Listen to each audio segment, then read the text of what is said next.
So we come to the 15th move of the 18 form Qigong sequence. It's called the Wild Goose.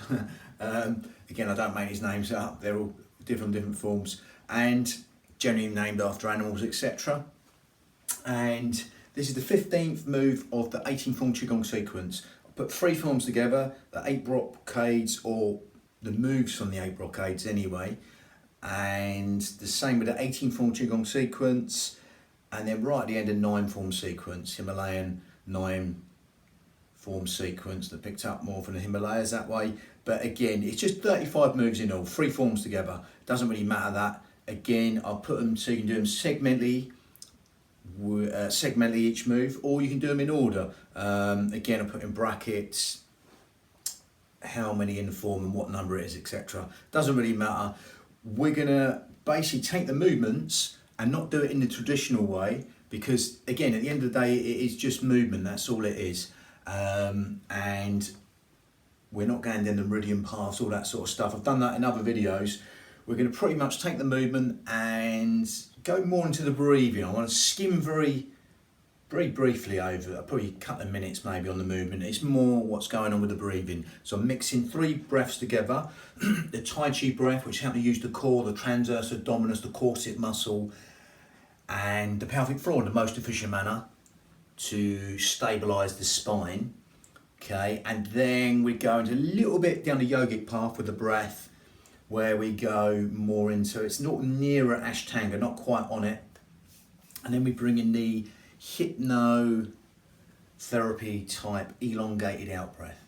Okay, again, it's just breath at the end of the day, and it's just movement. So we're going to go straight into that before I digress. But again, well, I've done the 8 brocades already, and I'm on to the 15th move of the whole 35 sequence, 3 forms together. So it's like the 23rd move of the whole 35. But again, it's enough of that. So to start off with, we're gonna zip up pelvic floor and scoop out your abdominals.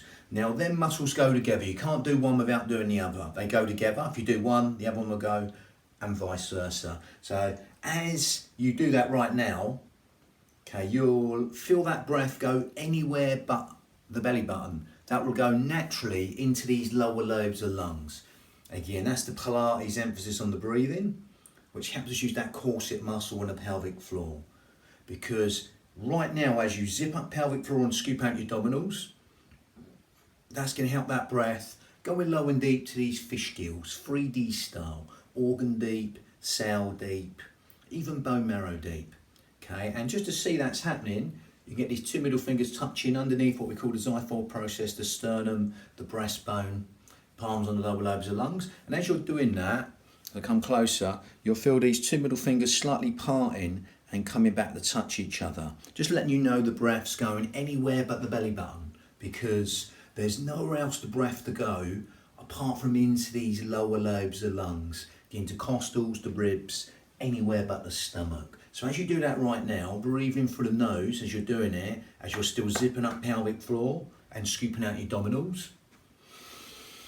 Breathing through the nose and exhaling through pursed lips. You'll feel them fingers just move like seaweed on the bottom of the seabed. Just adding width to the lungs and length for the out breath as you breathe in through the nose and exhale through pursed lips. As if you're sort of blowing out a candle through pursed lips. Lovely. And as you do that,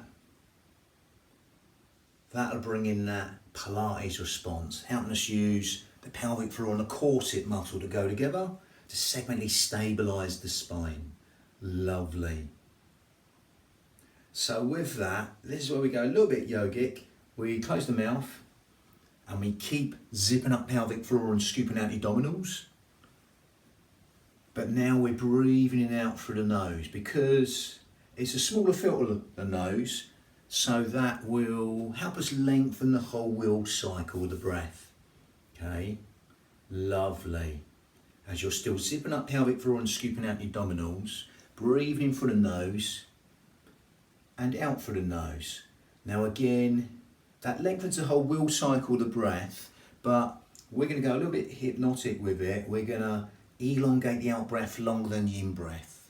Now, you'll feel that naturally wanting to happen. that out breath going slightly longer than the in breath. Quadruple it, double it, triple it the out breath. Just make it longer than the in breath.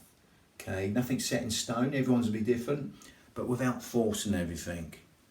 Okay, the in breath's conscious thought, the out breath is subconscious thought. So by extending the out breath longer than the in breath, we're just encouraging sleep, digestion, rest, and relaxation by elongating the out breath longer than the in breath. It's encouraging them restful relaxation responses and endless streams of comfort. In breath's conscious thought, out breath is subconscious thought. So by extending the out breath longer than the in breath, we're just encouraging sleep, digestion, rest, and relaxation. All the things you don't think about. The parasympathetic nervous system is being benefited. All the things you don't think about. Natural housekeeping in the body, heart, blood pressure, etc. All benefited by elongating the out breath within your limits, longer than the in breath. Breathe in for the nose and out for the nose. Now, you can stick with that breath, or if you want to take it on a little bit further, then you can go for the Ujjayi breath. It's slightly more advanced yogic breath, used in Ashtanga yoga, and yeah, many different types of yogic breath. But as you're still zipping up pelvic floor and scooping out your abdominals, if you want, if you can't, don't worry, just carry on as you are. That's more than adequate. Otherwise, you're breathing through the nose and still out for the nose, but you're gripping the esophagus here, making a smaller filter for that esophagus. So it's like a with the mouth shut, not that sighing, whistling, silky breath, but with the mouth shut. It's like a, and it's a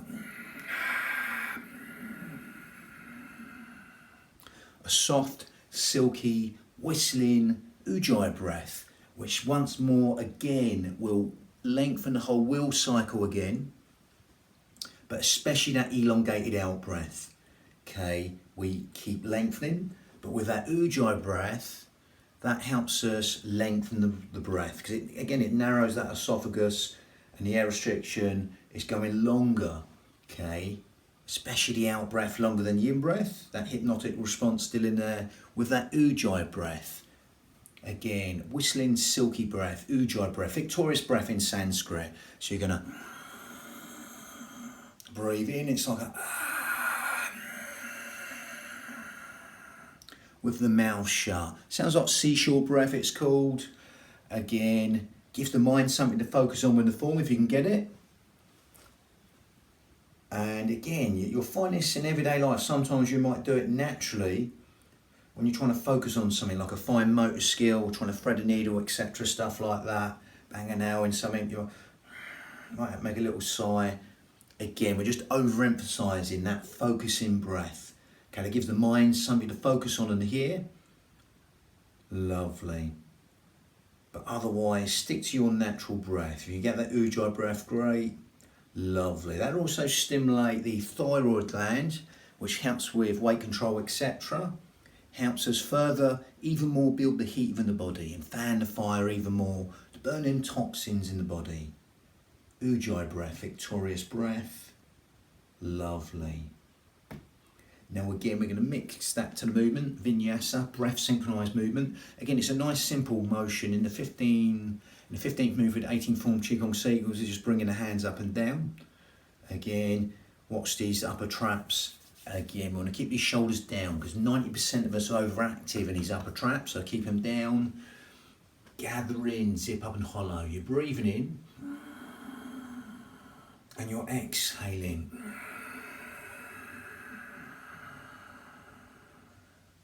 Nice and long on that second move as you synchronize and calibrate the breath with the movement. Integrate the breath with the movement, breathing in. On this part, you're exhaling for as long as you like. Now, the usual way is to, again, get that rooted stance. Again, I'm going to add the one leg in. So 2 arms, 1 leg. Going to come back. Going to breathe in as you come up. Empty 1 leg. Then fill it up. Exhale down. So you can marry up the hands with the feet in that soft cushion of the earth. Then you alternate. You breathe in and you exhale. Feel that soft cushion of the earth as that foot just melts down towards the floor. Then you empty one leg and two hands and exhale down. Again, optional, you can lift the foot up a millimetre, a centimetre or a foot, it doesn't matter. You can even come into a cat stance where you just take one heel off the floor and then put it down, then the other heel up, two arms, one leg. Otherwise you can come up high with a knee. See what suits you, exploit the range, speed and tempo. And I like to bring that one leg in because 85% of the time we're on one leg in a walking gait. So it's really good to exploit that one leg phase as you simply calibrate and synchronise the breath for the motion right now. Two arms come up, one leg. Centimetre, a millimetre or a foot. Exploit the range, speed and tempo. Slow as hard or fast as easier, but go with the breath. Okay, again, just make the elongated out breath happen on this motion. Hands are relaxed, lovely. All the joints are nice, soft and free and movable as you do that. Lovely. And again, so that's the 15th move of the 18 form Qigong sequence, 23rd of the whole 35, 3 forms put together, the Wild Goose. Again, in the traditional form, of what I mentioned, they believe that they have the pericardium, meridians, lungs and kidneys as all are linked to different organs and meridians, these electromagnetic rivers running up and down the body to different organs, etc. I'm a great believer in, well, it's scientific or whatever way you want to think about it, that when you breathe in, every single atom will be benefited by that oxygenated energy, just reaching every single organ, cell, sinew of the body at will and soaking in like ink through blotting paper. So again, basically every single organ, cell, sinew of the body is benefited with this breathing. Okay, lovely. So with that, that's the 23rd move of the whole 35 free forms put together sequence. Lovely. Bang.